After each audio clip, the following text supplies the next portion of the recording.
நீ நனையே கூடாதுன்னு நினைச்சா அப்படிலாம் நடக்காது. ஏதாவது ஒரு தெரு வழியா பெய்தான் ஆகணும். அந்த தெருவில் தண்ணி வருது, இந்த தெருவில் தண்ணி வருதுன்னு நம்ம வேற வேற தெருவுக்கு போனான்னா வழங்காது. வா சீக்கிரமா போவோம், இல்லாட்டினா ஃபுல்லா முங்கி செத்து தான் கிடப்போம்.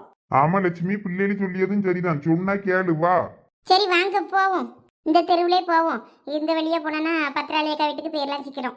ஸோ இந்த கொம்மியை வச்சுக்கிட்டு என்ன பண்றது? ஒன்றும் பண்ண முடியாது சோனி, போ. நல்ல வேலை உங்க அப்பையும் அவிய 2 பேரையும் கூட்டிட்டு கொண்டு போய் விட்டுட்டு வரேன்னாரு. அவியலையும் இந்த தண்ணிக்குள்ள போட்டு நம்மளால இழுத்துக்கிட்டு வந்துக்கிட இயலாது. எம்மா இந்த தண்ணி எல்லாம் சாக்கடை தண்ணியா?